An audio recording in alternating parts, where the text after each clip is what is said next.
Dun, dun, dun, dun, dun, dun. It's your boy Big Vern. This is season 5 here at App Stupid Studio, the fastest growing sports and entertainment channel on these YouTube streets. We do it all here. We cover the NFL, college football, basketball, NBA, and college, boxing, you name it, we do it. We don't really get into the gossip thing. We stay clear of that. This is strictly sports and our takes. So sit back, relax. You in good hands for the next hour. This your boy Big Vern. Give me a beat. What up, what up, what up? It's your boy Big Vern coming to you live from the App Stupid Studios. Act like y'all got some sense. Smash the like and subscribe button. Well, I've been gone for a while. I've been gone for a while, but I'm back. Y'all don't understand. Sometimes when life is going on, I like to get out of here. I like to live life. I like to meet people. I like to go to nice restaurants, do my thing. So if I'm not here giving you the real, sometimes it feel like you disconnected. So they're like, yo, you got to get back out here. All right, cool. No problem. So gonna go ahead and we got, like I said, it's an action-packed show lined up for you today. We have the Indiana Pacers. They are one step away from the NBA Finals, and it is a breath of fresh air because it's a team. And I have to preface a question that I have. Are the Pacers saving the NBA? We'll go ahead and dig deeper into that. Then Roger Goodell, bonehead Roger Goodell, he is actively seeking an extension on his contract. And should he be granted that extension? I think not. I didn't know until we cut this segment how much ridiculousness that Roger Goodell was involved in until we looked at everything. And it'll shock you. We'll lay that thing out. And then Shedeur Sanders. It's funny how the NFL can tell you a lie, and then you have to keep telling that lie only for other said people inside the NFL to knock down those lies. Stefanski, the Browns coach, is saying that his work ethic is ridiculous and he works really hard. So again, where did people get the notion and the nerve that he interviews bad, he doesn't try? Again, once you lie, you got to keep telling lies. But these same people who told these lies, they will never recant those stories. They will never turn over the information or the people who said this because they don't exist. It's all hearsay. They're making it up. We'll get into that, these stories and many more when we come back from a quick 20. From a rap album we pushing this month, it's your boy Big Vern. Give me a beat. Ba-diddy-da-dee-day, diddy-dee-da-dee-day. Y'all know this boy is hot, right? It's your boy Big Vern here in the App Stupid Studios, bringing you another rap album we pushing this month. The Mussolini and DJ Fresh, Live and Let Fly, in stores now. Get it where you legally consume music, whether it be Google Play, Apple Music, or Spotify. My favorites on the track is going to be Late Night, Monday, Speeding, Players Ball featuring Planet Asia and Silent Snipers, Live and Let Fly with Old Finesse. That track is dope. That track is dope. Red Eye, Fly Zone, and when DJ Fresh put that Can't Buy You Love, the way that he produced that track, oh my goodness. Moose is out, man. Moose is coming hard. Shout out to the Moose. Live and Let Fly. In stores now. Moose and DJ Fresh. Shout out to Moose. Moose is doing his thing. I like the LP, Live and Let Fly. So make sure you go get Live and Let Fly. Last night, the Pacers, they beat the Knicks 130 to 121.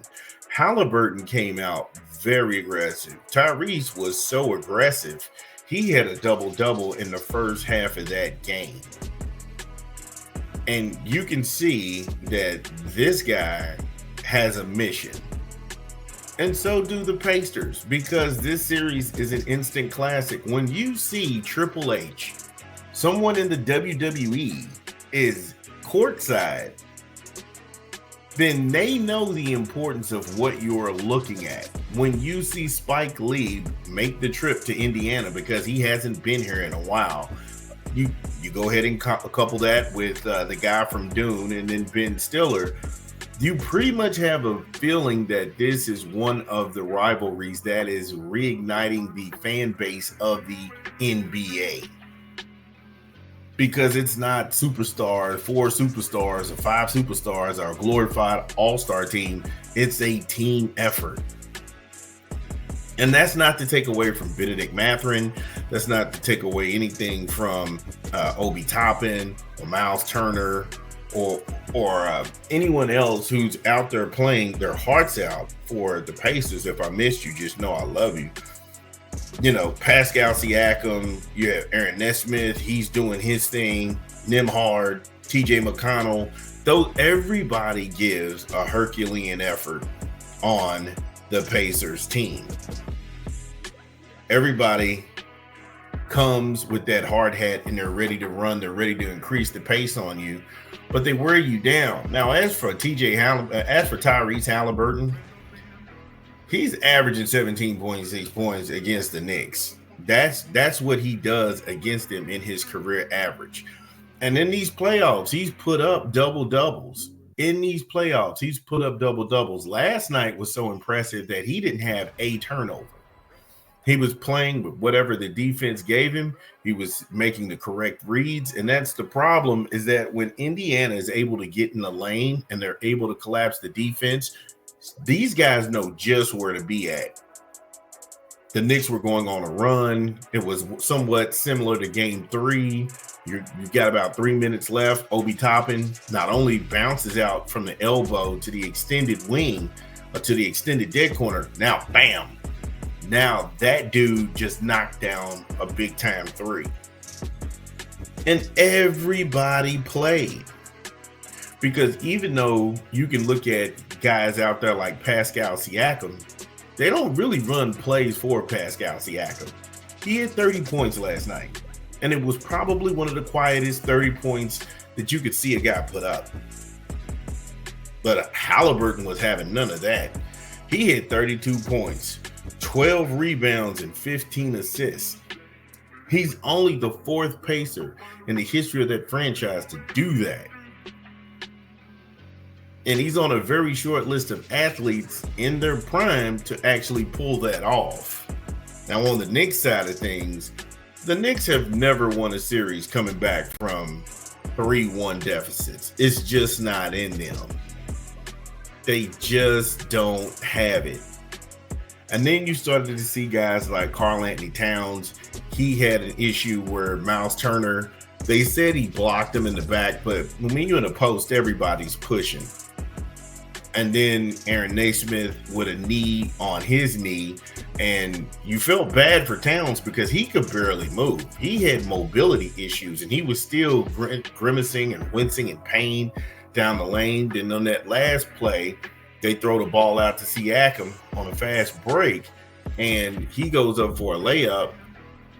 OG Anunoby was not trying to go ahead and surrender the easy 2 points, but he may have tweaked his ankle trying to go ahead and make a spectacular play. These guys are putting it all on the line, but you're going to need them to show up big in the Garden. You're going to need these pieces to show up huge in the Garden. But no team in NBA history has won a game of, well, they haven't won the series being down 3-1. They just haven't. And the Knicks are not the best road team in the NBA by any stretch of the imagination. They're 24-17. Well, 24-18 if you want to count game 3. The playoffs, they've been okay, but for the season, that's where they're at. 24-17. That's not a real knockout record. It's not a knockout record for them. And so where do you go? Where do you go if you're in New York? Michael Bridges, he's playing good. But let's just be honest about everything. He's not dominating the ball as they need him to. The Knicks are 9th in scoring offense. They gave up 2,703 points this year on an average to the shooting guards. And that could be at home, that could be on the road, but they just surrendered that to the shooting guards. So that's why you see Tyrese Haliburton having these crazy games of 32 points, 12 rebounds, and 15 assists, because the Knicks, they routinely give that up to opposing shooting guards. And then the point guards, they give up 1,944 points to them.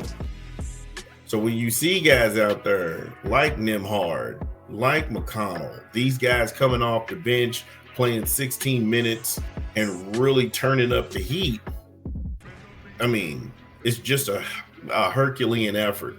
Benedict Mathrun has really struggled in this series.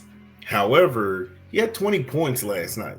Again, it was the quietest 20 points that I've seen from him. And when everybody on the Pacers team scores, the Knicks are in trouble. So this thing is headed back to New York. I don't think the Knicks will actually win this series. Could they win game 5? Yeah, they could. It's not out of the realm of possibility, but they may be in their own head at this point because it's an uphill battle. New York has to come back and win 4 games in a row, the 3 games in a row to win that series. I don't see that happening. But it is good for the fan base to be all about it. It is good to see people really tuning in and watching great basketball. And the NBA is better served for it. And this is the first time I can remember there's not a LeBron, there's not a KD or a Steph or anything like that. They're not in the finals. All the eyeballs are on them. The eyeballs are all on the team, and great team effort. And we got to get back to that as basketball players and pretty much good fandom. If you're a Pacer fan, get in the comments. Let me know what you think. It's your boy Big Vern. Again, if you are listening to this pod, get in the comments. Let us know, did we get it right? What did we leave out? This is Big Vern. We talk back. We'll be back. Top of the hour. This is your boy Big Vern.